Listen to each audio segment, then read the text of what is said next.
자, 이번에는 시민불복종 단원을 배워보도록 하겠습니다. 시민들이 복종하지 않는다. 뭔 말일까? 자, 소로라는 사람은 그 당시에 이제 미국이 멕시코 전쟁을 일으키는데, 그리고 노예제도를 운영하는데 자신의 세금이 쓰인다면서 세금 납부 거부라는 시민 불복종, 즉 세금을 납부하지 않겠다라는 시민 불복종 행위를 했던 사람입니다. 그래서 결국에 감옥도 잠깐이지만 갔다 옵니다. 그리고 감옥에 나오면서 이런 말을 하죠. 악을 뿌리 뽑는데 자신의 모든 것을 바치기는 것은 힘들 수 있지만, 악을 뒷받침하는, 즉 자신의 세금 납부를 하는 것, 그 악을 뒷받침하는 것을 안 하는 것이, 그것은 사람으로서의 의무다 라고 얘기를 합니다. 어떤 시민불복종이 도덕적으로 정당화될 수 있는 시민불복종일까 라고 해서 그 기준은 개인의 양심이다 라고 보는데, 정부란 사람들이 그것을 통해 방해받지 않고 잘 살아갈 수 있도록 하는 편의적 기관일 뿐이다. 따라서 먼저 사람이 되고 그 다음 국민이 되어야 된다 라고 얘기를 하네요. 법은 사람을 도덕적으로 만들지 못한다. 우리는 법에 대한 존경심보다 정의에 대한 존경심을 갖는 것이 바람직하다. 즉 이거를 동그라미 세모로 구분을 하자면, 사람이 되고 그 다음 국민이 되어야 된다. 법은 사람을 도덕적으로 만들지 못한다. 우리는 법에 대한 존경심보다 정의에 대한 존경심을 갖는 것이 바람직하다 라고 하면서, 단지 법에 따르는 국민이 되기보다 잘못된 법이라면 그것을 따르지 않는, 즉 정의가 무엇인지 정의를 따르는 도덕적인 삶을 살아가는 것, 자신의 양심에 따르는 그러한 사람이 되어라. 국민이기 전에 그러한 사람, 그러한 인간이 되어라 라고 말하는 게 소로입니다. 자, 드워킨이라는 사람은 거의 나오지 않는데 쌤이 여기 넣어놓은 이유는 여러분들에게 헌법이 무엇인지 알려주려고 넣어놓았어요. 자, 헌법이 무엇인지 알려드릴게요. 이거 시민불복종 공부할 때 필요합니다. 법에도 여러분들 위계서열이 있습니다. 자, 국가가 있으면요, 국가의 가장 기본이 되는 그 기본 틀, 이 국가란 도대체 어떤 정체성을 갖고 있는지 그 정체성을 나타내는 게 어디에 나와 있냐면 헌법에 나와 있습니다. 우리나라 헌법도 한 130개 조항밖에 안 돼요. 별로 없습니다. 일반법은 엄청나게 많은데 헌법은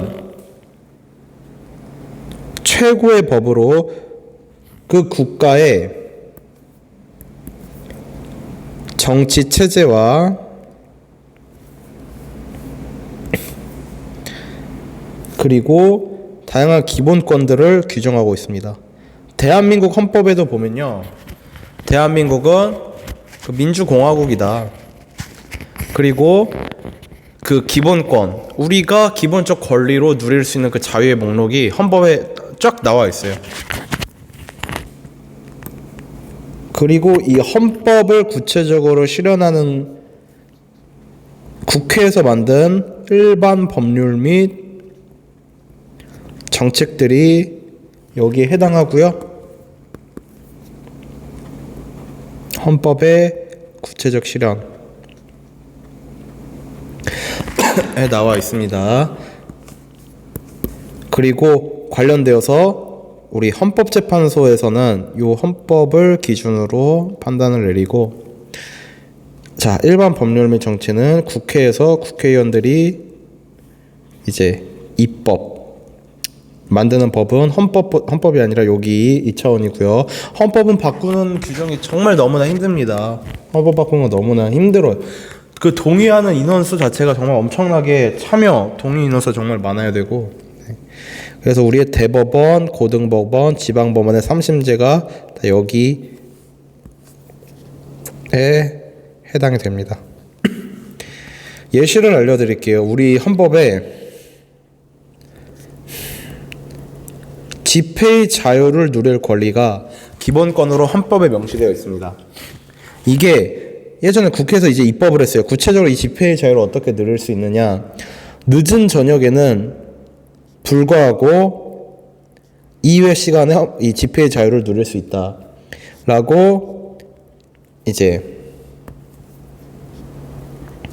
일반 법률을 국회에서 제정을 했습니다. 그러니까 이거 잠깐만, 이거 헌법에 위배되는 법률이다 라는 위헌 법률 소송을 내요. 그리고 이제 헌법재판소에서 이러한 판결을 내립니다. 늦은 저녁에 불가하다는 건 직장인, 근무가 끝난 직장인, 그리고 공부가 끝난 학생들, 이들이 참여를 할 수가 없다. 그렇기 때문에 집회의 자유, 헌법에 규정된 그 기본권, 그걸 제대로 누릴 수 있도록 국회 너희가 다시 일반법 만들어라. 이러한 법의 위계서열이 이루어진다는 거 예시로서 또 설명을 드립니다. 여기까지 봤으면 우리 이제는 롤스입니다. 롤스가 너무 중요합니다. 롤스가 시민불복종의 개념을 딱 정의를 한 학자입니다. 존 롤스, 너무나 많이 우리 분배적 정의에서도 중요시 여겨서 봤죠. 그 국가 권위의 정당성에서 자연적 의무 그 네 가지 중에 하나로 봤죠. 이 사람은 시민불복종의 정당화 근거, 정의의 원칙이다 라고 이야기를 합니다. 이 사람은 도대체 어떤 이야기를 할까 라고 하면 우리가 알아야 되는 첫 번째, 시민불복종의 문제는 거의 정의로운 국가에서 그 체제의 합법성을 인정하고 받아들이는 시민들에게서만 일어날 수 있다. 자, 이게 뭔 말이나요? 뭔 말인가요? 이러면 롤스에게 있어서 어떻게 국가가 운영되어야 하냐라고 얘기를 했으면 이렇게 얘기를 했죠. 정의의 원칙에 따라 국가가 운영되어야 한다고요. 이 정의의 원칙을 실현되는 방향으로 국가의 기본 틀이 갖추어져야 합니다. 그리고요, 이 국가의 기본 틀을 가장 잘 실현할 수 있도록 국회에서는, 의회에서는 일반 법률 및 정책을 잘 만들어야 돼요. 자, 정치 체제와 기본권의 헌법에서 규정된다고 얘기를 했죠. 근데 여기서요, 이 헌법에서 문제가 있다. 나라의 기본 틀 자체가 제대로 되어 있지 않죠. 그 국가의 정체성 자체가 문제가 있다. 이때 나오는 개념이 저항권 개념이고요. 여기서 나오는 개념이 시민불복종 개념입니다. 헌법이 잘못되어 있으면요, 저항권을 통해서 국가를 아예 뜯어 고쳐야 되고요. 일반 법률 및 정책이 잘못되어 있으면요, 시민불복종 행위를 통해서요, 그 잘못된 법만 정의의 원칙을 실현하는 법, 헌법을 실현하는 법으로 바꿀 수 있도록 해야 됩니다. 조금 더 개념을 보자면, 자, 룰스는 시민불복종, 저항권, 양심적 거부, 이 세 가지를 나눠서 살펴보는데, 시민불복종이 뭐냐면 일단 부당한 일부 법이나 정책을 거부하는 행위로서, 이거는 국가 체제를 뜯어고치려는 행위가 아닙니다. 헌법을 뜯어고치려는 행위가 아니에요. 그리고 이 시민불복종은 폭력, 이 과정에서 불가능합니다. 근데 저항권은 어떻죠? 저항권은 헌법, 체제, 정부, 여기에 저항하는 거죠. 즉 국가 체제 자체를 아예 뜯어 고치려는 겁니다. 국가를 아예 뒤엎는 거예요.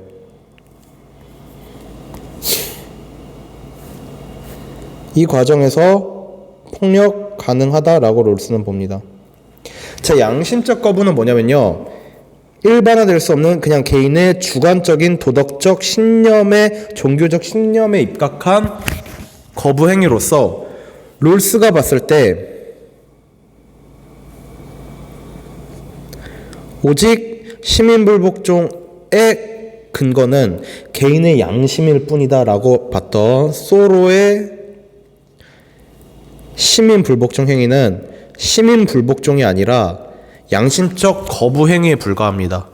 그냥 객관적인 원칙에 따라서 하는 것이 아니라 본인의 주관적인 그 신념에 따라서 객관성 없이 하는 양심적 거부 행위에 불과하다라고 롤스는 보는데, 그럼 롤스는 본인은 객관적 원칙 어떤 걸 얘기할까요? 정의의 원칙을 얘기하겠죠. 자, 이거 알아놓으시고요. 다시 거의 정의로운 국가 이 설명 봅시다. 크게 세 가지로 나누어서 살펴볼게요. 완전히 정의로운 국가, 그 다음에 거의 정의로운 국가, 이거는 똑같은 표현으로 거의가 대체로, 그리고 정의로운 국가는 질서 정연한 사회로. 이거 똑같은 말이에요. 정의로운 국가, 질서 정연한 사회. 그 다음에 완전히 부정의한 국가.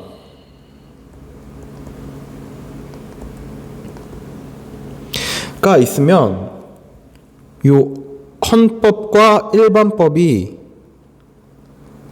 정의의 원칙을 제대로 실현하냐라고 봤을 때 완전히 정의로운 국가는 헌법도 그렇고 일반법도 정의의 원칙 제대로 실현한다. 거의 정의로운 국가는 헌법은 정의의 원칙을 실현하지만 일반법은 제대로 실현하지 못한다. 완전히 부정의한 국가는 헌법 자체가 정의의 원칙을 반영하지 않았다. 나라의 기본 틀 자체가 잘못되어 있다. 라고 했을 때 여기에서 나오는 이제 개념이 뭐냐면 저항권의 개념이 여기서 나오는 거죠. 나라를 이때는 뜯어 고쳐야 된다. 여기에서 나오는 개념은 해당하는 부정의한 법만 바꿔주면 돼. 그렇기 때문에 여기서 나온 개념이 시민 불복종 행위입니다. 자, 추가로 요 두 국가, 정의로운 국가, 질서정연 사회라는 딱 문구가 들어간 요게 자유, 입헌, 민주주의 국가를 표현하는 말입니다. 자, 다시 위에 내용으로 돌아가서 거의 정의로운 국가 내에서 그 체제의 합법성을 인정하고 받아들이는, 체제 자체는 문제가 없어. 헌법은 괜찮아. 체제에 문제가 있다. 헌법 자체에 문제가 있다. 그때 나오는 개념은 시민불복종이 아니라 저항권 개념입니다. 시민불복종 개념은 저항권은 괜찮아요. 자, 그 다음에 두 번째, 거의 정의로운 국가에서는 정의롭지 못한 법일지라도 일정한 한계 내에서는 그것을 준수해야 될 의무가 있다. 이게 뭔 말이지? 자, 우리가 법을 만드는 이유는 무엇일까? 법. 질서 유지를 위해서죠. 근데 만약에 사람들이 시도 때도 없이 시민 불복종 행위를 한다면, 아까 봤던 서로의 세금 납부 거부 운동 같은 거, 아니 우리나라로 치면은 이제 이 개념에 해당한다면 그 촛불 집회도 해당할 수 있겠죠. 시도 때도 없이 시민 불복종 행위를 한다면 결국에 질서는 지켜지지 않고 많은 혼란이 초래될 수밖에 없겠죠. 특히 이 일반법이라는 거, 이 법이라는 거 사람들이 만들다 보니까 만드는 과정에서 오류가 있을 수밖에 없어요. 오류가 있을 수밖에 없어. 즉 오류가 있을 수 있어요. 근데 사람들이 만들다 보니 오류가 있을 수 있는데 부정의한 법이라고 해서 조금이라도 부정해서 다 시민불복종 행위를 한다? 오히려 이거 사회혼란이 너무 심해져요. 그렇기 때문에 롤스가 봤을 때 이 부정의한 정도를 잘 봐야 된다고 봅니다. 부정의한 정도가 심각할 경우에는 시민불복종 행위 해도 된다, 정당화된다고 봐요. 근데 심각하지는 않을 경우에 어느 정도 이제 부정의한 정도가 심각하지 않으면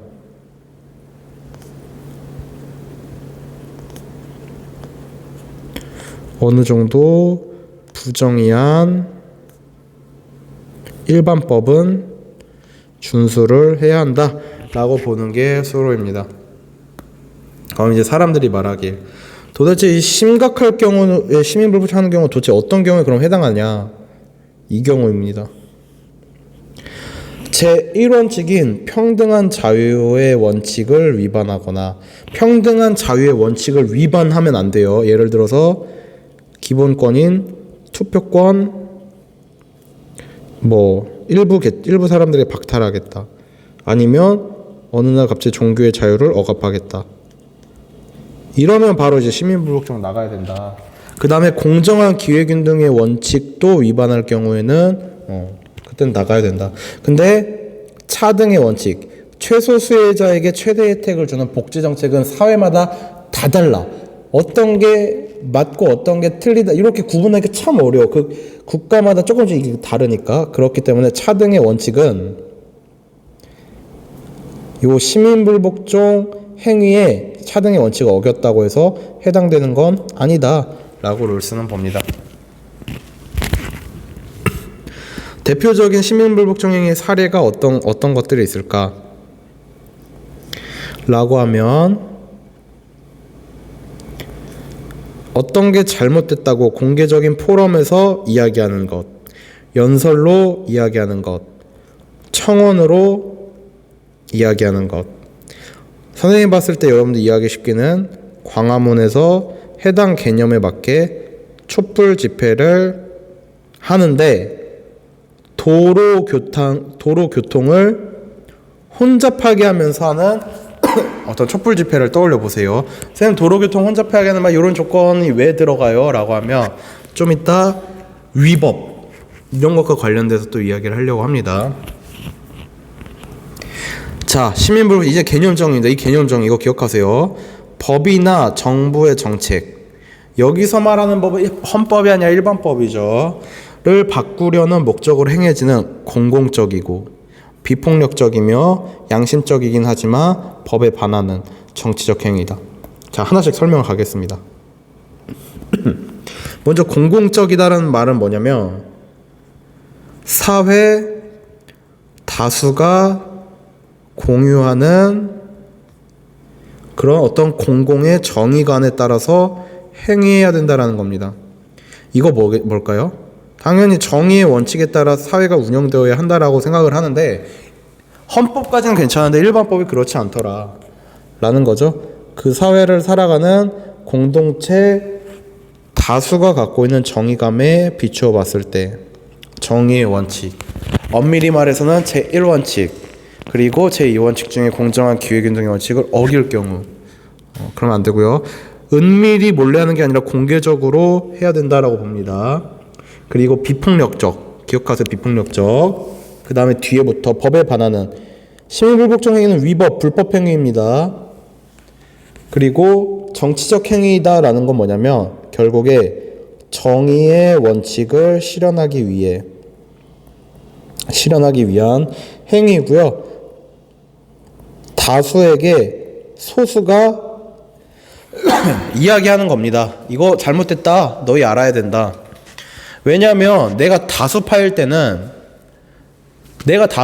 그냥 법을 바꿔버리면 돼요. 문제는 내가 소수파일 때가 문제야.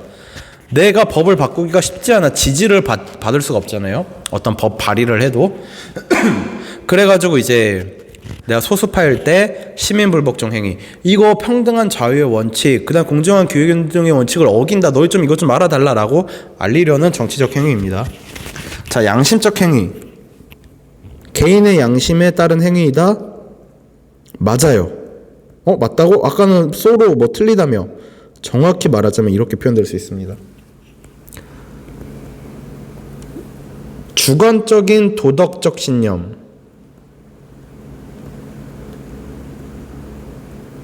에 따르는 행위는 뭐냐면 룰스는 쏘로가 여기에 해당된다고 봤죠. 이거 그냥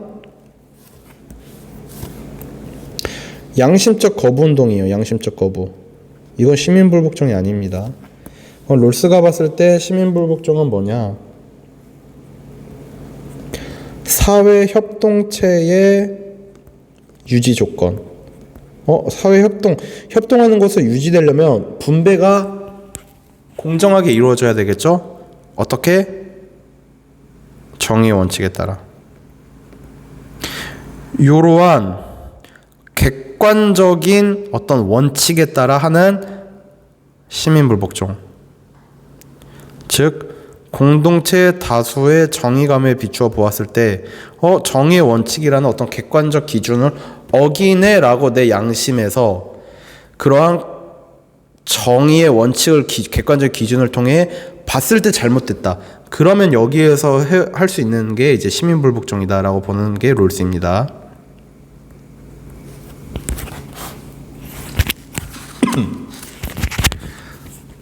자, 좀 요약을 하자면 좀 깔끔하게 정리를 해볼게요. 양심과 관련돼서 소로와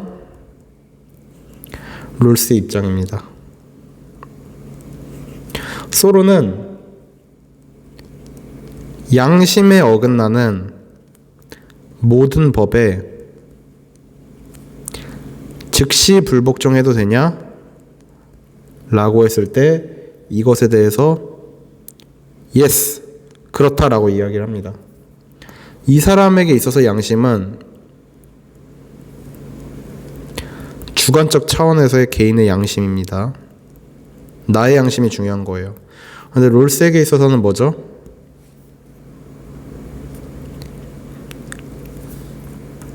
엄밀히 말해서 개인의 양심에 어긋나는 모든 법에 즉시 불복종해도 되냐? 라고 물었을 때 노라고 합니다. 엄밀히 말해서는 개인의 양심에 어긋나는 모든 법 중에서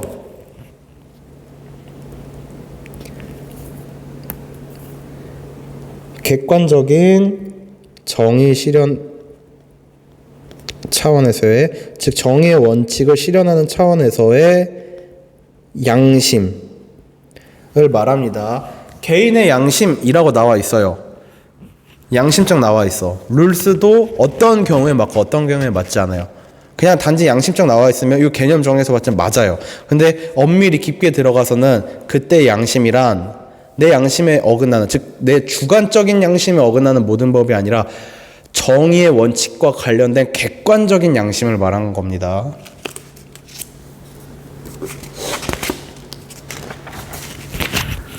자, 여기까지 고생했고요. 그 다음에 이제 우리 싱어 봅시다. 싱어. 자, 우리 싱어도 정말 그 생활과 윤리에서 많이 나오는 사상가입니다. 이 사람은 어떻게 하냐면 롤스를 비판합니다. 롤스의 시민불복종은 이미 공동체가 받아들이고 있는 원칙에만 근거하는 방식이다. 사회 다수에게 공유된 정의관을 이제 바탕으로 얘기를 하는데, 이때 사회 다수자에게 공유된 정의관, 이 공동체가 받아들이고 있는 원칙을 뭐라고 하냐면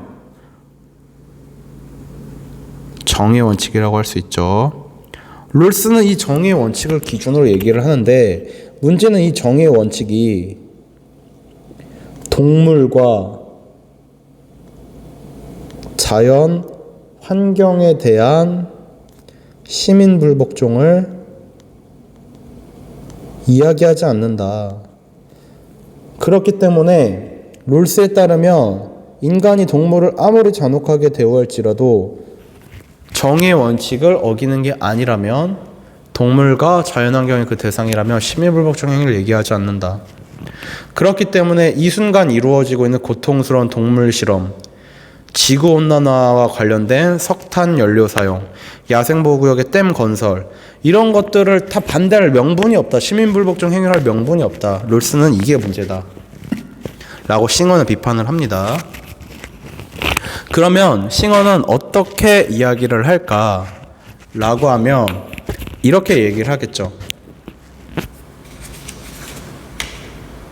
자, 일단 먼저 합법적인 통로가 있다고 해도 그 합법적인 통로를 통해 변화할 가능성이 너무 늦거나 오래 걸리거나 막 그래요.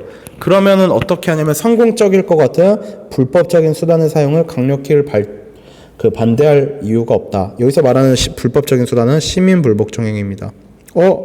아까 롤스도 시민불복종 행위 그거 불법, 위법이다 라고 했는데 싱어도 마찬가지네. 거의 싱어의 시민불복종이 롤스의 시민불복종의 개념이랑 통하는 부분이 정말 많습니다. 즉 합법적인 수단을 우선적으로 고려는 하되 불가능할 것 같다 싶으면 시민불복종, 즉 합법적인 수단을 일단 고려를 먼저 했기 때문에 시민불복종은 최후의 수단이다, 최후의 수단으로 행해질 수 있는 것이다 라고 해석되기도 하고, 여기서 자, 그 다음에 그 밑에 시민불복종, 이게 중요합니다.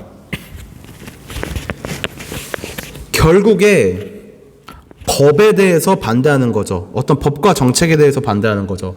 그 법과 정책은요, 민주주의의 원칙인 다수결의 원리에 따라서 과반수의 이제 사람들이 뽑은 국회의원들이, 국민의 뜻을 대신하는 의원들이 그 만드는 법안이잖아요.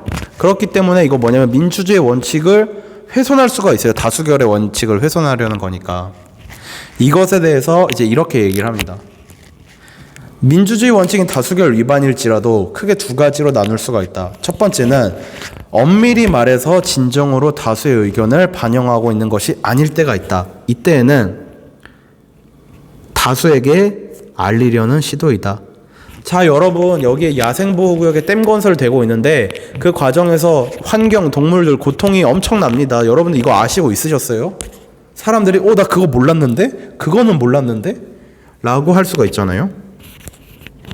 자, 그리고 비폭력적, 여기서 나오는 비폭력적으로 해야 된다고. 그리고 법적인 처벌을 받아들임으로써, 자, 거기에 쓰세요. 처벌 감수. 어쨌든 이것도 불법, 위법입니다. 그러니까 처벌받을 수 있고 처벌 감수합니다. 시민불복종을 하는 사람들은 자신의 항의 진지성과 법의 통치 및 민주주의 기본 원칙들에 대한 자신들의 존중을 명백히 한다. 그러니까 이렇게 하는 거죠. 내가 봤을 때 이거 진짜 다수결의 원리를 반영하고 있지 않다. 모르는 사람이 많더라. 그래서 야생보호구역의 댐 건설 내가 반대라는 시민불복종 행위를 하는데 또 그 과정에서 어쨌든 만들어진 법과 정책을 위반하는 것이니까 불법으로서 나는 처벌 감수하겠다. 그리고 과정에서 비폭력적으로 하겠다. 이로써 내가 얼마나 이게 진지한 것인지, 얼마나 내가 사실은 민주주의의 원칙, 이 다수결의 원리를 얼마나 내가 지키고 싶은 것이었는지 그것을 내가 알리고 싶은 것이다 라는 겁니다. 근데 또 하나의 문제가 있어요. 또 하나의 문제. 다수의 견해는 맞아. 근데 그것이 엄청나게 문제일 때가 있어요. 예를 들어서 어떤 국가에서 대량 학살 정책이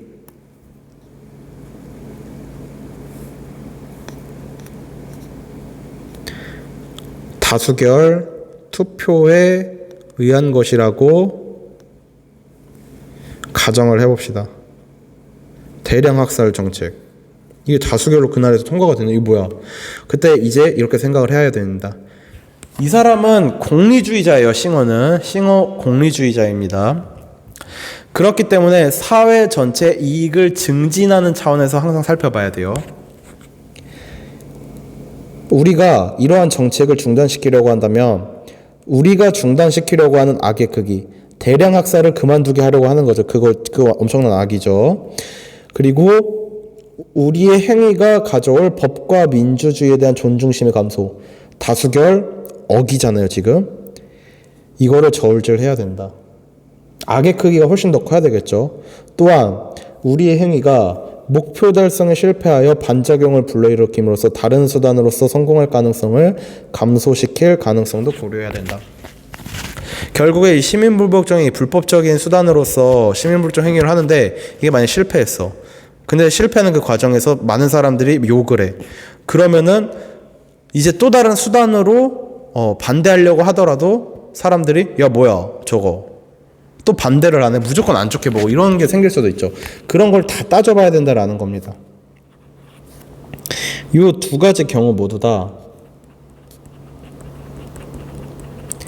결국에 시민불복종으로 일어날 결과를 고려하는 것이죠. 자, 여기까지 싱어의 시민불복종의 입장에 대해서 롤스를 비판한 부분, 본인의 생각 부분. 이 사람은 공리주의를 다뤄서 공리의 원리, 최대 다수의 최대 행보, 사회 전체의 이익 증진의 차원에서 즉 시민불복종을 일어날 결과를 고려하면서 그것의 정당화를 이야기를 한다. 라는 것도 생각을 해 놓으시고요. 자, 그 다음에 관련된 원전을 우리 한번 살펴보도록 합시다.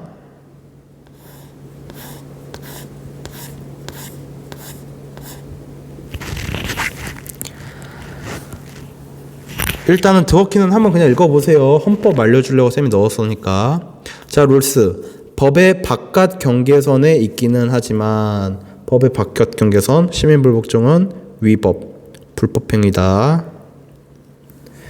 법에 대한 충실성의 한계 내에서 이게 뭐죠? 위법이잖아요. 일단 법을 충실히 지키려는 마음은 있어요. 그렇기 때문에 룰스도 처벌 감수해야 된다.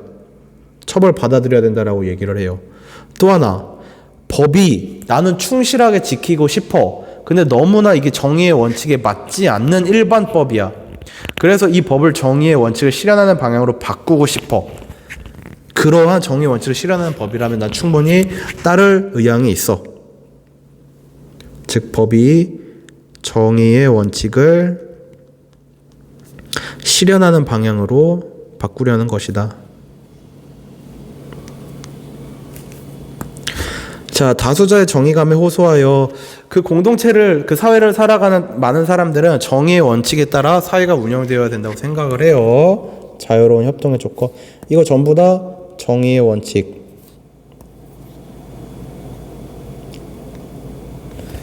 대한 설명이죠. 자, 그리고 정의로운 제도와 입헌체제를 안정시키고 강화하기 위한 하나의 방도가 시민불복종이다. 이게 뭐지? 우리 앞에서는 우리 인간들의 자연적 의무가 정의의 원칙을 실현하는 것이다. 이걸 실현하는 그 국가의 권위에 따라야 되는 것이다. 이렇게 봤었는데 어떤 느낌이냐면, 자,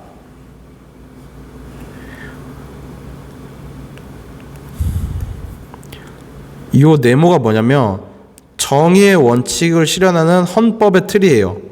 헌법이 정의 원칙을 실현하는 틀은 돼 있어 이미. 이 안에서 이제 구체적으로 헌법을 구체적으로 실현하려고 여러 가지 일반법과 정책들이 국회에서 만들어집니다. 어느 정도 약간의 부정의한 법은 따라줘야 되죠. 근데 부정의한 정도가 아주 심각해. 이 틀에서 완전히 벗어나 있어요. 이러한 F 같은 일반법과 정책을, 이게 정의의 원칙을 실현하는 것에 너무나 어긋나져 있죠. 이러면 어떻게 해야 된다? 이 법을 바꾸기 위해서 시민불복종 행위를 해야 된다. 시민불복종 행위를 함으로써 이 법을 어떻게 바꾸냐? 이 안에, 이 틀 안에 들어가도록. 바로 이 말이 여기에서의 설명입니다. 자, 봅시다. 차등의 원칙의 위반을 확인하기가 어렵다. 자, 차등의 원칙 위에다 쓰세요. 최소 수혜자에게 최대 혜택을 주는 방향으로 그 국가는 운영되어야 된다. 이러한 원칙이 충족되었는지에 관해서는 대립되는 견해들이 있을 수밖에 없다. 예를 들어 조세제도 만들어질 때마다 사람들의 의견, 어떤 사람은 오케이, 어떤 사람은 이거 아니다라고 주장을 하죠. 그렇기 때문에 차등의 원칙을 어긴다고 해서 시민불복종에 의해서 거부되어서는 안 된다. 차등의 원칙은 시민불복종의 대상이 아니다. 자, 그 다음에 밑에 정치적 다수자에게 정상적인 호소를 성실하게 해왔지만 그것이 성공하지 않은 경우를 생각해 볼 수 있다. 예를 들어 쭉 나와 있죠. 그렇기 때문에 시민불복종은 최후의 대책이기 때문에 그것이 필요한 것임을 우리는 확신해야 되고요. 효과적일 때 정상적인 호소, 이게 안 됐을 때 최후의 수단으로서 최후의 수단, 우리 앞에서 싱어에서도 봤죠. 싱어랑 롤스의 공통점 꽤 많네요. 그리고 롤스는 또 이런 얘기를 하네요. 모두가 시민불복종을 하게 될 경우 극심한 무질서가 따를 수가 있다. 그래서 얘기했죠. 부정의함이 심각하지 않다면 어느 정도 부정의한 법은 준수해줘야 된다고요. 이러한 극심한 무질서라는 불행한 결과를 가져올 수도 있는 게 시민불복종이다. 만약에 이렇게 극심한 무질서를 갖고 온다면, 그리고 사람들이 만드는 것이다 보니 의회에서도 잘못 만들 수가 있는데 막 이렇게 된다면 우리의 시민불복종의 호소가 왜곡될 수도 있고 그 사회 다수자는 뭐야 쟤네 또 저러고 있어? 또 반대운동해? 이렇게 생각할 수도 있다. 이거 좀 고려를 해야 된다. 또 시민불복종 행위 중에 무고한 사람을 침해할 가능성도 어느 정도 고려해야 된다. 촛불 집회할 때 교통질서 혼잡 뭐 이런 식으로 침해할 가능성을 어느 정도 고려해야 되는데 분명 우리들의 권리 내에서 행위하고 있으나 자, 이거 기억하세요. 우리가 시민불복종 행위를 배우는 이유는 뭘까요? 이것이 분명 위법 행위이기는 하지만 사람들의 도덕적 권리로서 도덕적 정당화가 가능한 행위로서 받아들여지는 것이기 때문입니다. 그렇기 때문에 만일 우리가 다수자의 거센 보복을 유발하는데 이용될 뿐이라면 시민불복종 행위가 다수자들이 야 쟤는 뭐야 이렇게 이제 생각할 수 있으면 그거 안 된다. 효과적인 호소가 되도록 적절하게 계획하는 것이 중요하다. 자, 여기에서부터 어떤 이제 문구가 나왔냐면 이거 중요한데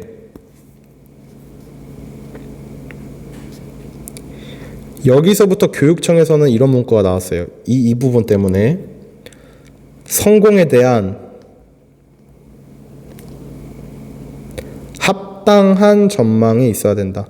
효과적인 호소가 되도록 즉 시민불복종 행위가 효과적인 호소가 되는데 성공할 수 있는 그런 합당한 전망, 적절한 계획이 있어야 된다. 그리고 평가원에서는요, 평가원이 중요하죠. 이렇게 얘기를 합니다.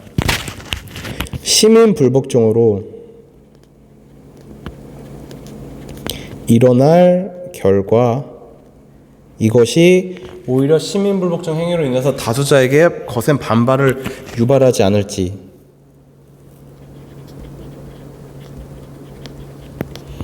시민불복종으로 일어날 결과 고려해야 된다. 이거 싱어랑 또 공통점이네요. 이것도 싱어랑 공통점 너무 많네요.